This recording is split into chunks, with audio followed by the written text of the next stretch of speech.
Hello, আমি আজকে দেখো মাংস রান্না করছি। এটা বলো তো কিসের মাংস? আমি নাম লিখে দেবো, এমনি আমি বলতে পারছি না। আর দেখো মাংসটা এত তেল হয়েছে, অনেক তেল। এই দেখো তেলের একদম চবড়ি,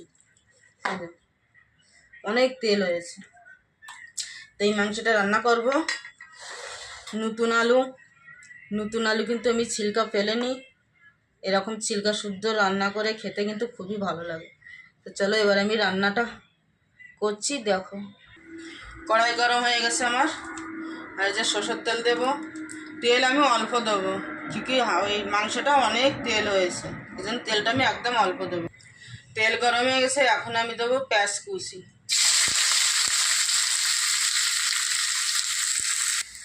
পেঁয়াজটা আমার ভাজা ভাজা হয়ে গেছে, এখন আমি দেবো আদা রসুন বাটা 1 চামচ 2 চামচ। যেহেতু আমার মাংসটা একটু বেশি আছে, এই জন্য আমি 2.5 চামচ আদা রসুন বাটা দিয়েছি। যে যেরকম দেবে, আমি তো কম দিই। মশলা যত কম খাবে তত শরীরের পক্ষে ভালো। আদা রসুনটা ভাজা ভাজা হয়েছে, এবার কিন্তু একটু বাস বেরোচ্ছে। এখন আমি এই মশলাটা দিয়ে দেবো। এই দেখো এই মশলার ভিতরে কি কি আছে: নুন আছে, হলুদ আছে, শুকনো লঙ্কা আছে, জিরের পাউডার, ধনে পাউডার, সব কিছু এর মধ্যে মিশিয়ে আমি জল দিয়ে একটুখানি গুলে রেখেছিলাম। গুঁড়ো মশলাটা এরকম জল দিয়ে যদি গুলে রাখো না, তা খুব ভালো হয় মশলাটা। তাই আমি এটা গুলে রেখে দিয়েছিলাম জল দিয়ে। আর এর মধ্যে আমি কিছু কাঁচা লঙ্কা দিয়ে দেবো। যেহেতু শুকনো লঙ্কা কম দিছি, এই জন্য আমি অল্প কিছু কাঁচা লঙ্কা দিয়ে দেবো। এবার মশলাটা একটু ভাজা ভাজা হলে তারপরে আমি মাংসটা দিয়ে দেবো। মশলা আমার কষানো হয়ে গেছে, মশলা দিয়ে ওরা বাস বেরোচ্ছে। এখন আমি মাংসটা দিয়ে দেবো। এই দেখো মাংস আমি কেটে ধুয়ে নিয়েছি। এটা কিসির মাংস জানো? হাঁসের মাংস। তেল দেখো তো, এই দেখো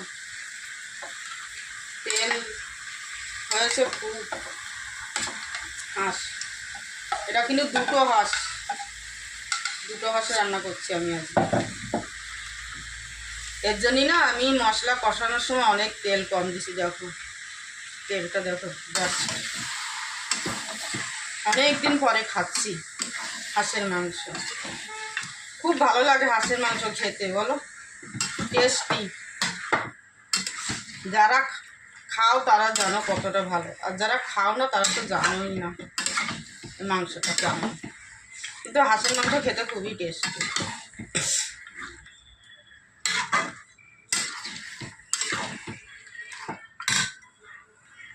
এখন আমি ভালো করে কষাবো। মশলাটা দেওয়া হয়ে গেছে না, এখন আমি ভালো করে কষাবো।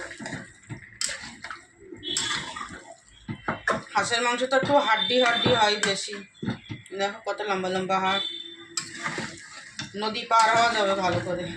এই যে লম্বা লম্বা লাঠির মতন হাড্ডি। ভালো করে কষাই। দেখো আমার মাংস অনেকটা কষানো হয়ে গেছে, এখন আমি আলু দেব। নতুন আলু তো এই জন্য পরে দিচ্ছি না, তো গলে যায় একদম আলুগুলো। আলু দিয়ে দেখো এক কড়াই হয়ে গেছে।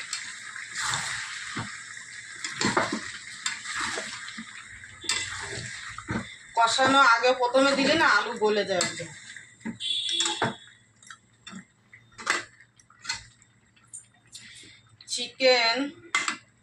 চিকেন বলছি, মাংস, মুরগির মাংস। দেখো মনে হচ্ছে না তোমার মটনের চৌবড়ি? এটা তাই মনে হচ্ছে না মটনের চৌবড়ি? এত তেল হচ্ছে, তেল দেয়নি, এত তেল বেরোয়ছে।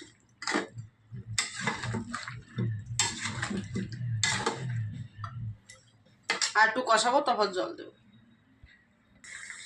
দেখো আমার মাংসটা অনেক কষিয়েছি, আধা ঘন্টার বেশি, নিচে খালি তেল। এই দেখো এখন আমি জল দিয়ে দেবো। মাংস তো কষাতেই নরম হয়ে গেছে। আগে কিন্তু আমরা ছোটোবেলায় মাংস কষানো মাংস খেতাম, খুব ভালো লাগতো। আর এখন আর ইচ্ছে করে না কষানো মাংস খেতে। এবার আমার যতটুকু জল লাগবে আমি অতটুকু। মাংস কিন্তু আমি অল্প একটু তেল দিছি, আর দেখো উপরে তেল, এত তেল হয়েছে মাংস, অনেকটা তেল। তাহলে আমি রান্নাটা, অর্ধেক রান্না তো হয়ে গেছে, অর্ধেক রান্না বসাই। আমার দেখো মাংস আর হয়ে গেছে, আর বেশিক্ষণ লাগবে না। তাই আমি এখন দেখো গরম মশলা দিচ্ছি। গরম মশলা আমি কিন্তু শিলি বাটিছি। শিলি বাটলে কিন্তু মশলাটা মাংস যা বানায় তাও টেস্ট লাগে। শিলি বাটার মশলায় কিন্তু টেস্ট লাগে, স্বাদ হয় বেশি। তাই আমি গরম মশলা দিয়ে দিছি। আমার মাংসটা হয়ে গেছে, এখন আমি আরেকবার তড়কা লাগাবো। এটা ডবল তড়কা লাগালে না মাংসটা খেতে খুব ভালো হয়। দেখো আমার নতুন আলু, সব আলুগুলো দেখো নরম হয়ে গেছে, নতুন আলু দিয়েছি না, তাড়াতাড়ি নরম হয়ে গেছে। গরম মশলা দিয়ে দিছি, এবার আমি ডবল তড়কা লাগাবো। এ দেখো এতে তেজপাতা আর জিরে, অল্প একটু তেল, এটা আছে তোমার ডবল তড়কা। এইভাবে দেবে, দেখবে চিকেনটা আরও তোমার মাংসটা টেস্টি হবে খেতে। চিকেন বোতল দিয়ে মাংস আর হয় না। তো এটা হচ্ছে আমার লাস্ট তড়কা, হয়ে গেছে। তোমরা ভাবছো কত তেল দিয়েছে, আমি কিন্তু তেল দেয়নি। মাংসটা না অনেক তেল হয়ে গেছে, অনেক তেল। তো দেখিছো কতটুকু তেল দিছি, এত তেল হয়েছে যেরকম খাসির চবড়ি হয় এরকম। এত তেল তো খাওয়া না, এত তেল খালি শরীরের পক্ষে খুবই ক্ষতিকর। তো আমার মাংসটা হয়ে গেছে, দেখতে যেরকম সুন্দর হয়েছে, খেতেও কিন্তু খুব সুন্দর হয়েছে। তা ভিডিওটা যদি ভালো লাগে এটা লাইক ফলো করে দিও, আর ইউটিউবে দেখলে সাবস্ক্রাইব ফলো করে দিও, লাইক করে। তা মাংসটা কেমন হয়েছে, খেতে তো খুব সুন্দর হয়েছে। এইভাবে বানাই, খেয়ে দেখো, ভালো লাগবে। তা বাই।